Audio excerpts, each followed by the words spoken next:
ஏமாம்மா எல்லாரும் அங்கே ஜாலியாக இருக்காங்க கோயிலில் கலகலன்னு, நீ என்ன இங்கே வந்து தனியாக உட்காந்துட்டு இருக்க சோகமா? ஒன்றும் இல்லை சார். ஒன்றும் இல்லாமே மூஞ்சி தூக்கி வச்சு உட்காந்துட்டு இருக்க, என்னாச்சு? ஒன்றும் இல்லை, இப்போ நான் பார்த்தேன் 4-5 பேர் காரில் போனாங்க. அப்படியே ஜாலியாக பாட்டு கேட்டு அப்படியே ஃபேமிலியாக சிரிச்சு சிரிச்சு பேசிட்டு போகிறாங்க. பார்க்குறதுக்கே அவ்வளோ அழகாக இருந்துச்சு.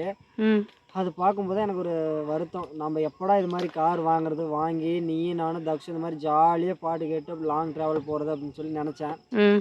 அதுக்குள்ளே மனசு ரொம்ப வலி எடுத்துக்கிச்சு. அதனால சோகமாக வந்து உக்காந்துட்டியா?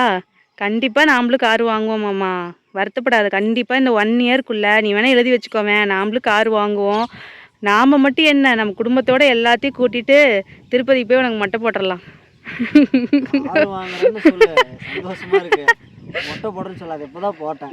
சரியா? நீ சொன்ன மாதிரி மட்டும் நடக்கட்டும் சார். கண்டிப்பாக மொட்டை போட்டுடலாம். எனக்கு அதோட ஒரு பெரிய சந்தோஷம் எதுவுமே இல்லை. கார் வாங்கி நீ நானும் தக்ஷ் எல்லாருமே சும்மா ஜாலியாக போகணும், அதுதான். சரி மாமா, பகல் கனவு காணாத.